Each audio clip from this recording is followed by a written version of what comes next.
I'm not where I thought that I would be, but I might actually be exactly where I'm supposed to be. Welcome to the Favorite Self podcast. I like to think of it not as your future self or your best self, but your favorite self. My favorite self that just makes me feel the truest version of me. What lights your favorite self on fire? I'm Carly Ottaway, founder, author, storyteller, and a woman who learned that building a successful life means nothing if it doesn't feel like yours. This podcast is for women who are building businesses, raising families, leading movements, and asking themselves, is this it, or is there more available to me? This is your invitation to come back to yourself. Let's dig in. Hello, and welcome back to the Favorite Self podcast. I'll be honest, I wasn't planning to record this episode. I was actually putting together a carousel reflecting on the last month, a little monthly recap carousel, and it led me to a rabbit hole of looking back over the last 6 months and really doing more of a mid-year check-in. I love doing monthly recaps, by the way, because I find it's not just an amazing way to connect with your audience. It also forces you to pause and reflect yourself and actually celebrate the last month and pay attention to what shifted, what changed, rather than just racing forward to the next thing.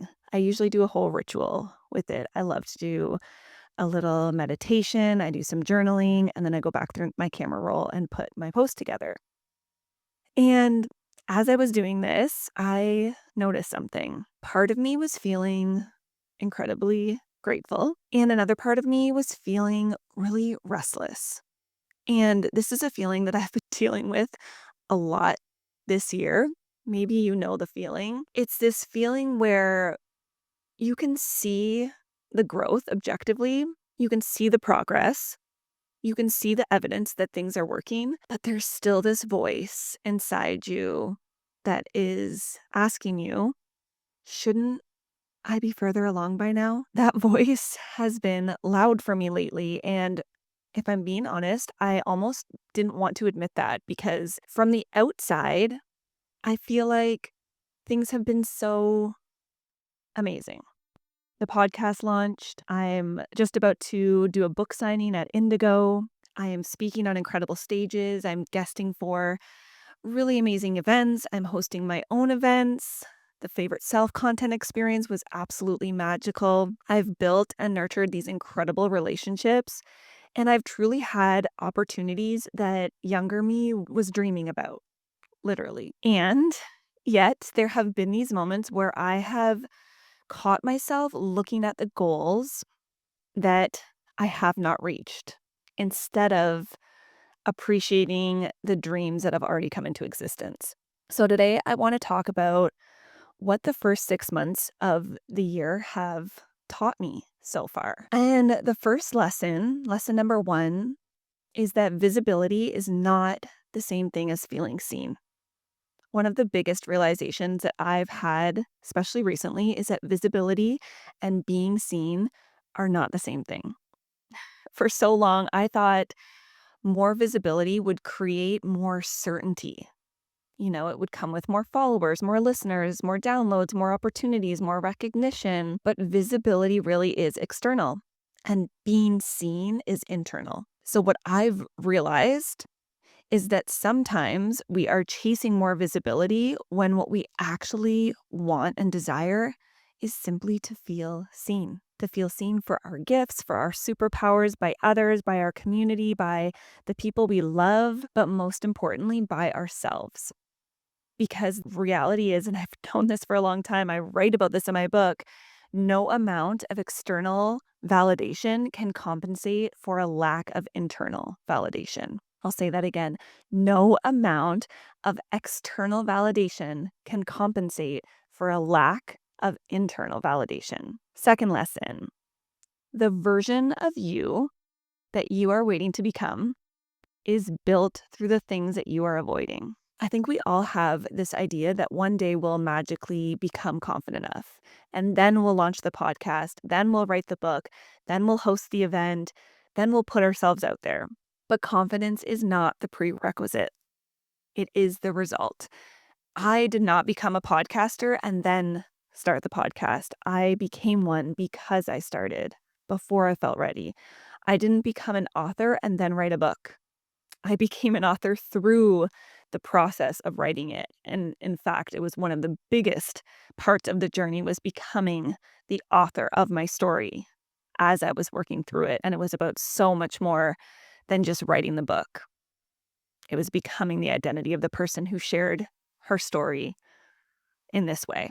So the version of you that you are waiting for is actually being built right now through the actions that you are taking today. Lesson number 3 is that we normalize our own growth. This one hit me hard because while I was actually preparing for a speaking event recently, I found myself feeling those lingering feelings of imposter syndrome coming up. And I started thinking, who am I to teach this? Who am I to be the one in this room leading this conversation? Because know that this is a room full of incredibly expansive entrepreneurs and thought leaders. And I kept asking myself, who am I to be the one to speak to this? And then I stopped and I thought about all the things that I have done over the last decade plus in business. And it's not because I'm special, it's because when you are living your life every day, your own growth becomes normal to you. Of course it does. You stop seeing it. You stop maybe even celebrating it. You stop recognizing and paying attention to how far you've come. And what feels ordinary to you might actually be exactly what someone else needs to learn from.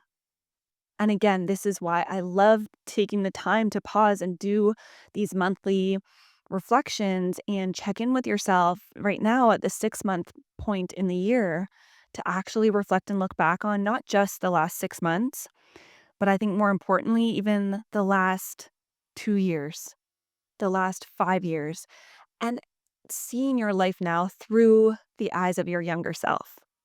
And what would she think? The 4th lesson, you can be grateful and still desire more. I think for a long time, I felt a lot of friction between these two things. I felt like if I was wanting more, that I wasn't being grateful for what I had. Or I felt like if I was just soaking in gratitude, I shouldn't want more. But I don't believe that anymore. I know that I can deeply appreciate this season of my life and still have dreams that haven't arrived yet and be aware of them. I can celebrate what is working really well, and I can still have a deep desire for expansion. I can trust the timing of my life and still feel a little impatient and restless and excited for what is next and what's coming. Those things can truly coexist. And I'm in that right now. I'm absolutely in that right now. So I am leaning into my gratitude practice to support me in the day to day. And I am also trusting in the timing and believing in this deep desire within me that knows that there's more available to me and trusting that. All right, lesson number 5. I'm not where I thought that I would be, but I might actually be exactly where I'm supposed to be. This one might be the biggest one of all that I'm feeling right now. Because if you asked me 6 months ago where I would be right now, I probably would have given you a very different answer. I would have had different numbers, different milestones, different outcomes. But looking back, I've realized I've spent so much time measuring progress by results that I almost missed the transformation along the way. And this reminds me of the book, The Gap and the Gain by Dan Sullivan and Dr. Benjamin Hardy. And it's a concept that I've been thinking about a lot lately. The gap that they write about is measuring yourself against where you think you should be. And the gain is measuring yourself against where you started. And if I'm being completely honest, I have spent a lot of this year so far living in the gap, looking at the numbers in my business that aren't where I want them to be yet, the opportunities that haven't happened yet, the goals that I haven't reached yet, the vision that still feels just out of reach. The problem is that when you're constantly measuring yourself against this ever moving target, you'll always feel behind. And that's how I've been feeling lately. I was feeling behind. When I sat down to do my monthly recap, I was feeling behind. I was feeling like I'm not where I should be because the finish line just keeps moving. But then when you actually stop and look at the gain, everything shifts. Literally, you can feel the shift.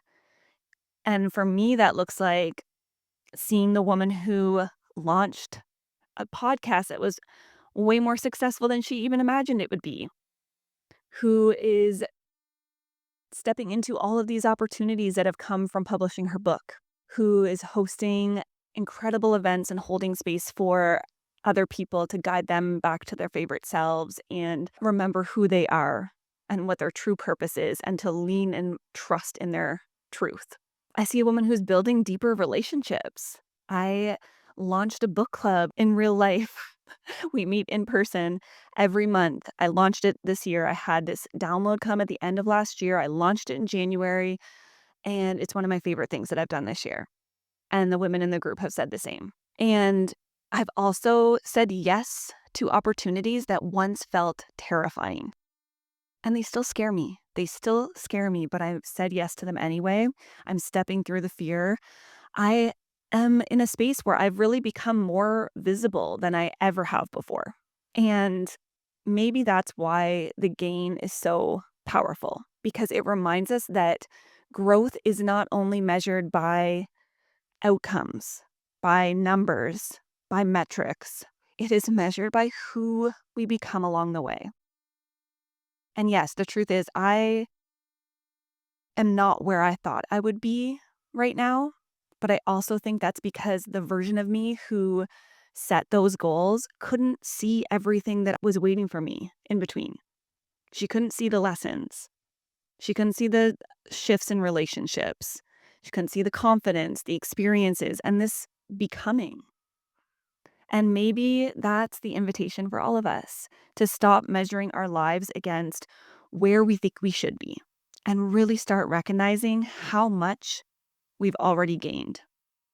Because when I zoom out and look at the last 6 months, I realize that yes, I may not be where I thought I'd be, but I have a feeling I'm exactly where I'm supposed to be. And the woman that is talking to you right now is not the same woman as the one who started this year. I've really become braver. I've become more confident in my truth, more willing to trust myself, more willing to put myself out there. And maybe that's the point.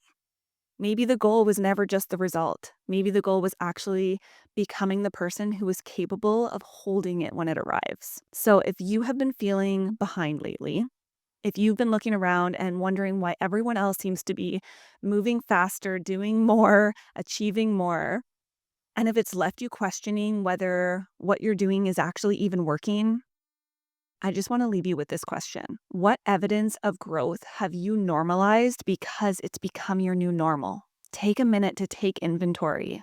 Get your journal out. Look back, reflect, go through your camera roll, go through your calendar, celebrate yourself. Because the life and the business that you are building may already contain pieces of what you once prayed for. And maybe you're not behind. Maybe you are in the becoming. And maybe you're not where you thought you'd be, but maybe you're exactly where you're supposed to be. Thank you for listening to the Favorite Self podcast. If this episode stirred something in you, there's a reason for it. You could take a moment to share with a friend, someone who's also building something brave. That would mean so much to me. Better yet, leave a review. It helps this message reach even more women who are ready to lead differently. And before you go, remember this. Your favorite self is already within you, waiting to be heard. See you next time.